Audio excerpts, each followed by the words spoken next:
daily devotional here. This is Pastor James Owens, LifeLine Apostolic Church.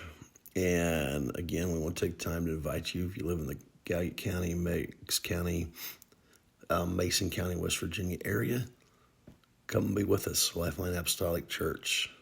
Sunday mornings, Bible class, 10 a.m. to 11.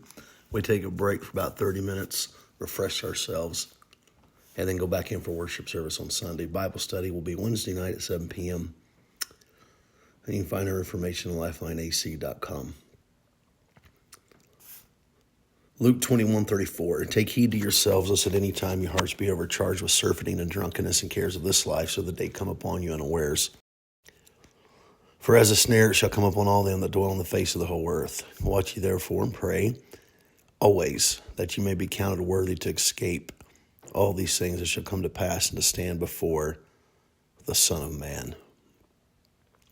The Lord is speaking of his return. And he was saying to the people here he's talking to, you take heed, in other words, pay earnest attention. This is serious, he's saying. Listen, pay attention to this. Put focus on this. Spend time thinking about this. That's what take heed means. You know, today, if we want somebody to hear us and we're trying to say something, we'll say, all right, listen up. If you're walking to a group of kids, all right, listen up. Or, even a group at work, listen up, everybody. Or, hey, I need everybody to focus. I need everybody to pay attention here. I've got something to say. That's what Jesus is doing. Take heed. That's what that means. Don't let your hearts be overcharged with surfeiting and drunkenness in the cares of this life, so the day come upon you, so that day come upon you unawares. For as a snare it shall come on all them that dwell on the face of the whole earth. Watch ye therefore and pray always, that you may be accounted worthy to escape all these things that shall come to pass and to stand before the Son of Man. I want to escape those things that are trying to keep me, steal my focus. That's what the Lord is saying here. I want to escape those things that are trying to pull my focus away from the coming of the Lord or from my time to meet him.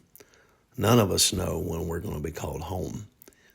And a lot of people put off the eternal things. They ignore it. They live for the here and now.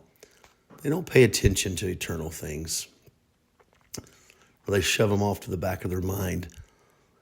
And I think one day, I can't tell you how many people I know went to their grave saying, one day I'll take care of it. One day I'll fix things with God. One day.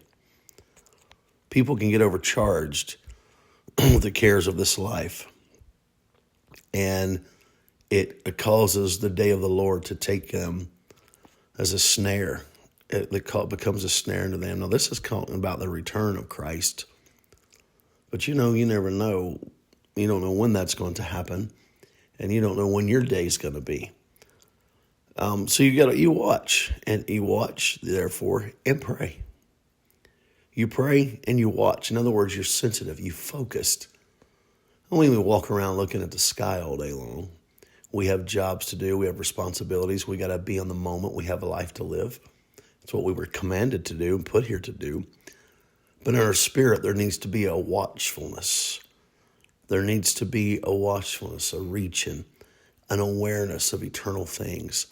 When we go through the day, there needs to be an awareness of eternal things.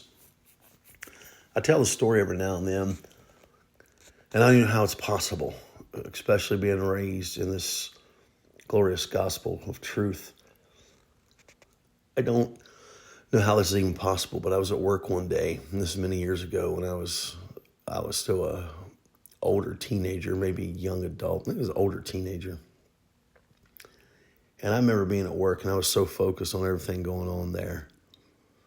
I remember looking up in the afternoon and it had hit me that I had not thought about God or spiritual things for hours. And my heart smote me. I got so wrapped up that I haven't even given God a thought. But that is common for a lot of people today. They go through the entire day and they don't give God one thought. That ought not be for those of us who are serving the Lord and walking with him. There ought to be a desire in us to want to please him. There ought to be something in us that's constantly in the back of our mind, an awareness that God is there, that God is sovereign over everything going on. So if he's sovereign and why do bad things happen? Well, just because he allows things to happen don't mean he ain't watching it and he ain't sovereign. He can step in anytime he wants, and often he does, and sometimes he doesn't. We could tell stories all day long of divine intervention. He's God. His will is sovereign. Nothing escapes him. Nothing catches him off guard. Nothing gets by him. That nothing can happen. Nothing can be fulfilled without his okay and his permission. He is sovereign. And we need to recognize that throughout our day. I talk to the Lord throughout the day. If I'm getting up from my desk at work and I'm walking, I whisper his name. I talk to him driving down the road. I pray to him. Get up in the morning is the first thing on my mind. I'm talking to him. I want to please him. I want to walk with God. There needs to be a walk with God, a daily walk with him. It'll make your day a whole lot better. And most of all, the coming of the Son of Man will not catch you unaware. So let's pray today. Jesus said, pray always that you may be accounted worthy to escape. I want to be worthy to escape these things that are coming up on the earth, the judgment. I want to be worthy to escape hell and damnation. I want to be worthy, like he said, to stand before the Son of Man. He makes us worthy. It's the praying and washing in the blood. It's his righteousness that makes us worthy. Have a great day today. God bless.